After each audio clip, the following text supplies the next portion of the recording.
지금 뉴스에서 가장 크게 떠들고 있는 게 뭡니까? 전쟁이지, 전쟁. 온통 지금 전쟁이란 말이 막 가득합니다. 진짜. 온 세계 곳곳이 전쟁의 소용들이 속에 있고, 전쟁의 소문들이 너무나도 많이 들려옵니다. 나라마다 언제 일어날지 전쟁에 살아남기 위해서 저마다 지금 무장을 엄청 갖추고 있습니다. 덕분에 우리나라가 엄청 잘 살게 되었죠. 그죠? 무기 수출을 많이 해가지고. 전 세계가 그냥 우리나라 K9 자주포하고, K9 자주포만 가나? 포탄이 또 얼마나 많이 가는데. 쏟아보면 포신이 또 다른데요. 그러니까 포신 만드는 회사가 또 아주 대단하다네. 또 있죠. 이런 전투하는 전쟁이 있고, 또 미국이 전 세계를 상대로 하는 게 있습니다. 경제 전쟁, 무역 전쟁, 수출 전쟁, 뭐 술과의 전쟁, 뭐 범죄의 전쟁, 뭐 별 전쟁들이 그죠? 다 일어납니다. 진짜 생각해 보면 옛날에 10,000원짜리 하나 들고 슈퍼 가면 뭐 살 게 있었어요. 근데 지금 10,000원짜리 들고 가서 솔직히 말해서 살 거 있나? 10만 원 들고 가도 살 거 없어. 솔직히 말해갖고 지금. 옛날에 10,000원보다 10만 원이 더 가치가 없어요. 옛날에 분명히 10,000원짜리 갖고 가가지고 콩나물 300원에 주세요. 뭐 이래 했거든, 진짜. 근데 요즘 콩나물 어딨어. 1,000원치도 안 파는데. 여길 보나 저길 보나 그냥 온통 피곤한 거 가득합니다. 모든 그냥 신문에서, TV에서 그냥 물가전쟁, 뭐 경제전쟁, 뭐 전투전쟁, 막 이렇게 요즘에는 AI가 떴느니 드론이 최고니 뭐 이런 말. 지금 또 이란하고 이라크는요, 군사적으로 이렇게 군인들이 싸우지 않아요. 미사일로, 미사일로 쏘고, 쏘는 미사일을 맞고. 야, 대단하지? 그 총수로 날아가는 그 미사일을 이렇게 또 맞춰서 또 터트리네, 동중에서. 대단하지, 그죠? 근데 요게 날아오는 거는 100만 원짜리는 맞추는 거는 1,000만 원짜리래요. 그러니까 이스라엘이 돈 퍼붓는 거예요, 퍼붓는 거. 아이언돔이라고 그러죠. 그래가지고 이스라엘의 그 방공망이 아이언돔으로 철저하게 촘촘하게 메꿔져 있는데, 한 300발 날아오면 요번에 보니까 그중에 7발인가 9발만 떨어지고 다 요격했대요. 그 정도인데, 그 맞추는 게, 날아가서 맞추는 이 미사일이 훨씬 더 비싼 거래요. 전 세계 모두 은행권이나 이런 걸 잡고 있는 게 경제권이 유대인들이고 하다 보니까 지원이 무지막지하죠. 자, 온통 전쟁 소식입니다. 그런데 정말 우리가 경계해야 될 전쟁이 하나 있습니다. 지금 우리가 알고 있는 전쟁은 어떤 전쟁이다? 눈에 보이는 전쟁이죠. 우리 눈에 안 보이는 전쟁이 있습니다. 영적인 전쟁입니다. 맞습니다. 영적인 전쟁입니다. 어떻게 보면 이스라엘하고 이란하고 이쪽에 사람들 싸우는 것도 보면은 종교 전쟁일 수도 있어요. 종교 전쟁이 무섭거든. 다른 전쟁은 싸우다가 죽으면 어떡하지? 이래 되는데 종교 전쟁 죽으면 뭐라 그래? 순교자라 그러거든. 목숨 걸고 싸운다고. 그래서 더 겁나죠. 그런데 이 보이지 않는 전쟁이 사실은 정말 무섭습니다. 보이지 않는 전쟁, 영적인 전쟁을 말하고 바로 마귀와의 전쟁을 말합니다. 우리 인생이, 우리 삶이 보이는 전쟁이라고 하면은 나의 신앙생활은 보이지 않는 전쟁에 속합니다. 오늘 읽은 에베소서가 보면은 1장에 보면은 에베소서가 뭐냐면은 아름다운 교회를 만들어가는 방법이 무엇이냐에 대해서 바울이 옥중에서 에베소 교회에 보낸 편지거든요. 근데 1장 전체에서 하는 말이 뭐냐면 하나님께서는 창세전에 우리를 하나님의 자녀로 선택해 주셨다. 이겁니다. 1장 전체 얘기가. 2장에서는 그런데 그 하나님은 우리를 자녀로 선택해 주시는 데 있어가지고 우리를 예수 그리스도라고 하는 그를 보내서 우리를 아무런 값 없이 구원의 은혜 주셨다. 여기 두 번째 얘기고요. 3장에서는 하나님은 예수 그리스도를 통해서 이 복음을 전파하는 고귀한 사명들을, 그래서 그들도 구원받아 천국 가게 하는 것을, 그 사명을 우리에게 주셨다는 게 3장 얘기예요. 4장에서는 하나님은 우리를 새 사람으로 새롭게 만들어서 변화시켜서 천국 백성 되게 한다는 게 4장의 말씀이고, 5장에서는 예수 그리스도를 본받아서 우리도 천국 가는 지혜로운 자로 자라나라. 이게 5장의 말씀이에요. 그리고 오늘 본문의 6장의 말씀은 그 삶 속에서 보이지 않는 전쟁이 있는데, 그 보이지 않는 전쟁에서, 영적 전쟁에서 어떻게 하면 승리할 수 있다라고 하는 것이 이 6장에 나타나는 거예요. 에베소가 그렇게 구성이 되어 있어요. 이 영적인 전쟁에서 패배하게 되면은 우리가 받은 은혜와 축복을 다 빼앗기게 됩니다. 잊어버리게 돼요. 결코 양보할 수 없는 전쟁이 이 보이지 않는 전쟁입니다. 그냥 눈에 보이는 전쟁은 지면 내 생명이 끝나면 끝나. 미사일에게 떨어졌어. 죽으면 끝나. 그죠? 그렇지만 보이지 않는 전쟁은 어디 되는 거예요? 거기 지면 지옥 가는 거예요. 천국에 못 가고. 그렇잖아요. 그래서 더 무서운 거죠. 이 땅에서 살아봤자 뭐 50년, 60년, 70년, 100년을 산다고 해요. 얼마 전에 말씀드렸지만 그 조선시대 왕이 몇 명인 줄 아세요? 27명이에요. 그 사람들 평균 나이가, 중국 나이가 몇 살이다? 46살. 정확하게 저게 46년 1개월이 평균 나이래요. 왕이 못된 왕자들. 그 사람들은 몇 살에 죽은 줄 아세요? 그 사람들 평균 나이가 38세래요. 네. 그럼 일반 백성들은? 더 빨리 죽었겠지? 몇 살 죽었을까? 35세가 평균 나이래요, 그 당시에. 뭐, 조금 통계가 오차는 있을 수 있겠지만은, 대략적으로 그렇대요. 그때 35세에 보통 다 죽었대요. 그러니까, 20살에, 그때 빨리 결혼했잖아. 뭐, 19살, 18살, 20살에 결혼했잖아. 그때 그랬잖아요. 20살에 애 낳았다 치고. 그죠? 그 애를 이제 2년마다 하나씩 낳잖아. 그죠? 그러면 한 15년 낳으면은 뭐, 한 7명 정도 낳잖아요. 매일 애만 배 있잖아. 맨날 배불러 있잖아. 그죠? 맨날 배불러 있잖아. 애 낳으면 이제 출산했다 하면 또 바로 또 애 들었어서 배불러 있고 맨날 배불러 있잖아. 엄마들 그랬거든. 그러니까, 그래갖고 보통 한 7명 이렇게 많이 낳는 사람은 좀 더 낳으면 10명 뭐 넘게 낳고. 우리 엄마도 7명 낳았거든요. 우리 엄마 8명 낳았구나. 8명 낳고 하나 죽고, 이제 또 7명 낳았는데 또 동생 하나 죽고 이래갖고 지금 6명 남아있는데, 뭐 그때는 낳으면은 사실 죽는 확률이 높았잖아요. 지금 그러니까 신생아 사망률을 가지고 선진국이냐 후진국이냐를 봐요. 신생아 사망률이 적을수록 선진국이 되고 신생아 사망률이 높은 곳이 후진국이 돼요. 그래서 신생아 사망률이 지금은 거의 없잖아요. 그죠? 있긴 있지만 거의 없고 우리나라는. 우리나라에서 우리나라가 선진국인 겁니다. 20살 애 낳았다 쳐. 그리고 뭐 7명 낳았다 쳐. 그냥 35살 중대가 평균 잡고. 그러면은 애를 낳고 바로 죽어. 맞잖아. 애 바로 죽는 거야, 이제. 35살 중다고 치면. 자, 그러면 그 애는 누가 길러? 마귀가 길러. 근데 정확하게 말하면, 3명 낳고 나면 그다음부터는 애가 애 길러. 4번째는 첫째가 기르고, 5번째는 둘째가 기르고, 6번째는 그 셋째가 기르고, 7째 나오면 또 다시 이래 같이 기르고 이래 돼. 옛날에 다 그랬잖아요. 누나들이, 오빠들이 동생 업고 다녔잖아. 학교도 갈 때 그렇게 갔어, 진짜로. 예. 엄마들 교회 올 때 봐봐요.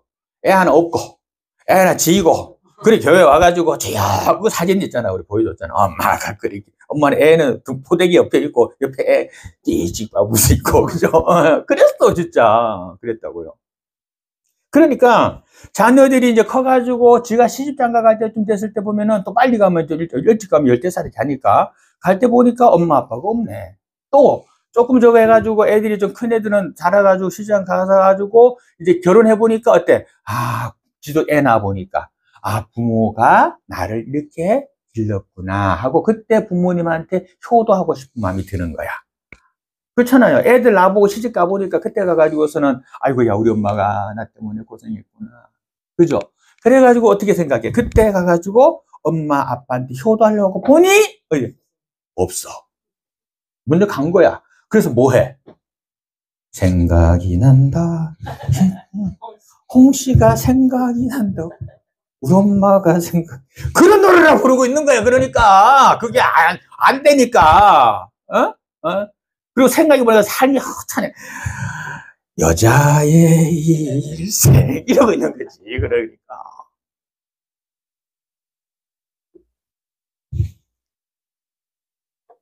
근데 지금 봐요. 어머니 살아계시고 우리 때 말고 우리 애들 봐봐. 우리 손주들 보라고. 저것만 살아있지? 저거 할머니 살아있지? 저거 할머니의 엄마가 살아있지? 지금 그래요. 예. 예. 그 평균 나이가 우리나라의 지금 현재 그 육체적, 신체적 나이가요, 그 0.7 곱하면 된다네? 그러니까 지금 70이잖아? 70이면은 6, 7에 42, 42세가 되는 거예요. 옛날로 치면. 70살이면. 그러니까 우리 김사님은 지금 42살이야. 그래서 솔직히 말하고 지금 옛날에 42세보다 더 젊지. 예. 옛날 30대에 대한 엄마들 애기 업고 있을 때 봐봐. 60대 할머니야. 지금 70대 할머니고, 진짜로. 지금 김사님보다 더 늙어 보여. 김사님보다 더 늙어 보여. 그렇잖아요. 지금 만약에 김사님이 옛날로 돌아가 봐. 조선시대로 돌아가 봐. 30대야, 30대. 30대라고 진짜 봐가지고 이미 죽었지. 예. 이미 진작 절반은 전에 죽었지 뭐. 이제 70이니까 반 전에 죽었지 뭐. 예. 이미 이 썩어가지고 뼈나 좀 남아있을란가? 그렇겠죠. 그죠. 그때 묻었으니까, 안 태웠으니까. 그렇다고요, 지금. 그러다 보니까 오래 살다 보니까 이제는 어른이 존경스럽지가 않아. 그래서 옛날에 60만 되면 환갑잔치 동네에서 해줬어요. 그죠? 동네에서 해줬어요. 그리고 얼마 전까지 100세가 되면 나라에서 축하해준다고 해줬어요. 근데 지금은 안 해줘. 왜? 100세는 너무한 거 다 못 해주거든. 그러니까 지금 와가지고 봐. 65세에 요령연금 준다 하다가 지금 70대도 늘르자 이러잖아. 안 된다고. 생각해봐. 직장생활 20년 하면은 연금이 나와요. 그렇죠. 20년 동안 뭐 냈어요? 세금 냈잖아, 연금 냈잖아, 받을 거 냈잖아. 그럼 몇 년 받아먹어? 60세 퇴직하면. 100살에서 가면 40년 받아먹어. 2배로 받아먹어. 돈 또 2배, 4배로 받아먹어. 그 당연히 연금이 고갈되고 망하는 거지. 당연히 그 돈을 뽑아내려고, 젊은 놈한테 뽑아내려고 보니까 젊은 놈들은 숫자가 적네 또. 예. 나이 많은 사람이 더 많아. 옛날에 6.25 났을 때 6.25 전사자들, 뭐 참전했던 사람들 워낙 많으니까 그때는 뭘 못 줬어. 그 사람들이 상용사들이 어떻게 했어요? 짝대기 짓고 구걸하고 다니고 행패 부리고 그랬잖아 그때. 그러다가 많이 죽으니까 이제 몇 명 없어. 지금 진짜 몇 명 없거든? 그러니까 어떻게 해야 돼? 많이 주는 거야 지금. 응? 우리 아버지 나라 위해서 그 해놓고 한 달에 처음에 3만 원 나오다가 이제 25만 원 받다가 돌아가셨거든요. 그랬어요? 근데 지금 계시면 더 받을 텐데 싶은 생각이 들어. 지금 이제 많이 없어졌거든. 그러니까 흔하면 뭐요? 싸구려가 되는 거고, 아무리 좋은 거야. 귀하면 비싸지는 거예요. 다이아몬드 쓸 때가 솔직히 어딨노? 좀 보기 이쁘다는 거 하나 하고 또, 유리 자를 때 잘 잘리지. 뭐, 그 밖에 더 있나, 솔직히 말해갖고. 다이아몬드 뽀사가지고, 그거 가루로 만들어가지고, 본드 붙여놓고, 갖다 뭐 갈면 잘 갈리지. 그거 말고도, 뭐, 줄로 갈면 되지, 그거 뭐. 그렇잖아요. 근데 왜 비싸나? 희귀해서 비싼 거예요. 귀하해서 비싼 거예요.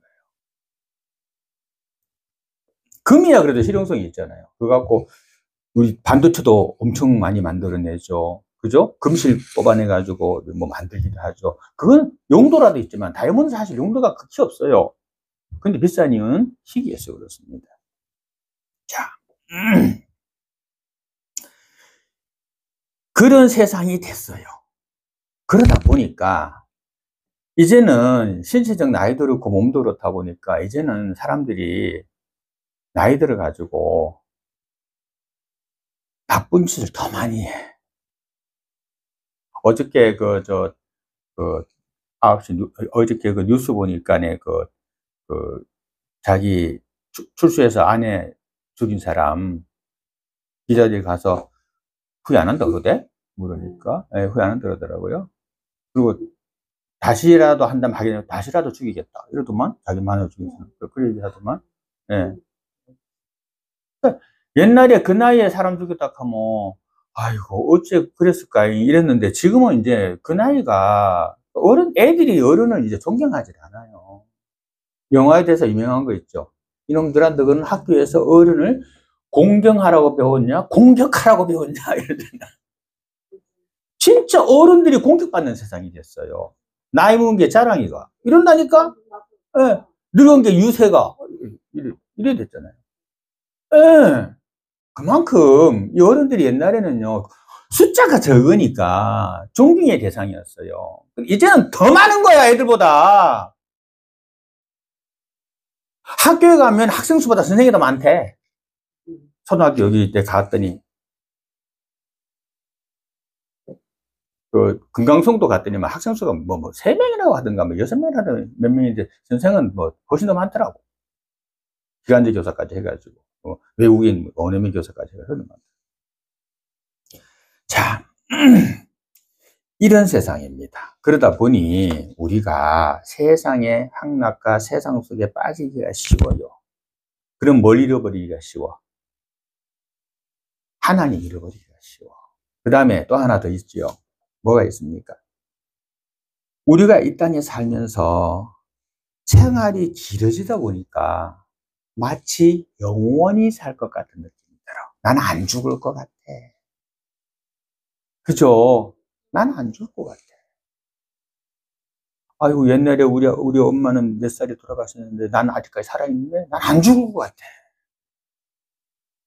그러니까 거기에 빠져가지고 뭐가 생기냐면은 천국과 지옥을 생각을 안 하는 거예요. 근데 뭐예요? 우리에겐 반드시 오는 거. 죽으면 오잖아. 반드시 오잖아요. 오늘 해가 져요. 내일 아침에 뭐가 떠요? 해가 뜨지. 해가 떴어요. 저녁 되면은 해가 져요. 그게 자연의 섭리야. 그렇다면 우리가 태어났어요. 그러면 죽는 날도 있는 거예요. 반드시 있어요. 그런데 그거를 잊어버리고 산다는 겁니다. 우리가 영원히 살 것 같이 살아. 그런 착각 속에 우리가 많이 삽니다. 그러니까 우리 믿는 사람들일수록 더 그렇게 보이지 아니하는, 응? 착각 속에 사는 그 영적인 그 세계에 대해 가지고 생각하고 살아야 된다는 겁니다. 10절에 보니까 이런 말씀이 있네요. 너희가 주 안에서와 그의 능력으로 강건하여지고 라고 말을 합니다. 그렇죠. 그러니까 보이지 아니하는 적과하고 싸워서 이기려면 첫 번째 뭐가 되어야 된다? 어떻게 된다? 주 안에 있어야 된다는 겁니다. 예수 안에 있어야 된다는 겁니다. 첫 번째가 세상 속에 있어서는 이 보이지 않는 전쟁에서 이길 수가 없다라고 하는 겁니다. 주님 안에 있어야 그 보이지 않는 전쟁에서 이길 수 있는 능력을 내가 가지고 올 수 있다. 이런 얘기입니다. 자, 보세요. 전쟁을 치르려고 하면은 먼저 어떤 병사가 있어야 될까요? 예, 강한 병사. 그죠? 훈련 잘 된 병사. 그죠? 그런 병사가 있어야 됩니다.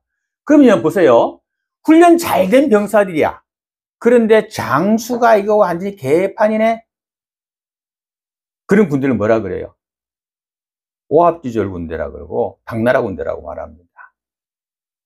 자, 임진왜란 때에 수군이 해군이 약했어요. 숫자가 없었어요. 근데 지도자가 누구였습니까? 이순신 장군이었어요. 그죠? 그런데 이순신 장군이 파면당하고 한양으로 압송돼 가고 옥고를 치르고 삼도수군 통지사의 자리를 잃었어요. 그 자리를 누가 차지했어? 그 자리를 원균이라고 하는 장수가 그 자리를 차지했어요. 그때는요, 조선의 함선이 몇백 척이었고요. 군사도 조선의 수군도 어마어마했어요. 그런데 그 원균이라는 장수가 지도자가 된다고 난 다음에 어디 됐냐면은 실천향 해전에서 수군이 몰살해버렸어요. 다. 그리고 뭐만 남았어요? 한 300여 척의 배가 다 파손되고요. 수만 명의 병사들이 다 죽고요. 꼴랑 12축 남은 거예요. 그 전에 훈련 잘 된 군인들이잖아. 근데 지도자가 잘못 쓰니까 완전 패배한 거예요. 그 후에 다시 이순신 장군이 복귀하지. 신에게는 그래도 12척의 배가 있사오니 이러고서는 그때부터 다시 전투를 이겨나가잖아요. 그러니까 훈련 잘 된 군사도 있어야 되지만은 그거를 잘 지도할 수 있는 능력 있는 지혜로운 강한 지도자도 있어야 된다는 거예요.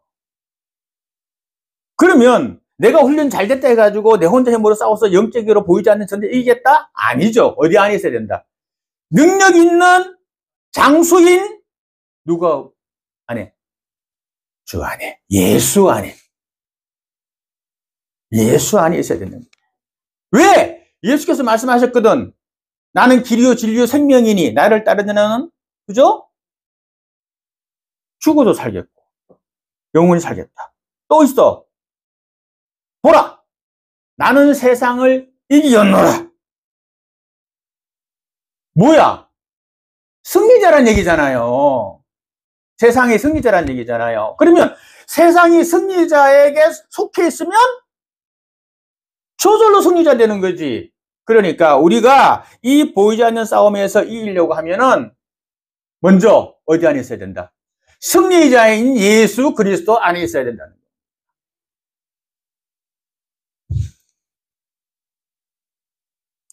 그리스도의 군사는 스스로 강해지는 것이 아닙니다. 그의 힘으로, 그의 능력으로 강건하여지고 이래 되어 있습니다. 10절 보세요. 그의 힘으로, 그의 능력으로 강건하여지고 이래 되어 있죠. 이게 무슨 말입니까? 우리 좀 문법 좀 들어가 볼까? 이게 수동태적인 언어야, 능동태적인 언어야? 수동태라고 하는 것은 뭘 따라가는 걸 말하고, 능동태라는 지가 알아서 하는 거야. 그러니까 그 힘의 능력으로 강건하여지고라고 하는 말은 수동태적인 문장이에요. 그러니까 내가 강건해지는 것이 아니고 그의 힘의 능력, 누구 힘의 능력? 예수 그리스도의 능력의 힘으로 강건하여지고 이런 얘기예요. 그러니까 내가 강건하더라도 예수 그리스도의 힘이 나를 받쳐주면 더 강건하여져서 보이지 않는 전쟁에서 승리할 수 있다 이겁니다. 놀고 싶으나 그것을 이겨내고 공부하는 아이가 뭐가 돼? 우등생이 됩니다. 그죠? 엄마한테 엄마 상장 받아왔어요. 다 하는 아이가 됩니다. 그죠? 놀고 싶을 때 다 놀고 하고 싶을 거 다 하고 말은 전화도 안 들으면서 안 되지. 마찬가지로 자기가 하고 싶은 거 다 하고 세상 쫓을 거 다 쫓아가면서 지 멋대로 살면서 하나님의 좋은 군사가 되겠다? 안 된다는 겁니다. 내 생활 속에 예수 그리스도를 넣어야 됩니다. 아셨습니까? 그래서 예배 생활과 봉사 생활과 헌신의 생활과 하나님의 전을 깨끗하게 하는 생활과 이런 것들을 집중 넣어야 돼요. 그 안에 들어가야 돼. 그래갖고 예수 그리스도 안에 들어가야 돼. 밖에서만 보면 안 돼. 예배만 참석한다고 되는 게 아니야. 예배 참석하고 함께 봉사하고 함께 섬기고 함께 나누고 예수의 사랑을 다른 사람이 전달하고 이렇게 내가 만난 예수 우리 목사님은 이러면서 자랑도 하고 이렇게 해서 그 안에 들어올 때에 그 하나님의 보이지 않는 능력, 예수 그리스도 보이지 않는 능력이 나에게 임할 수가 있다는 얘기입니다.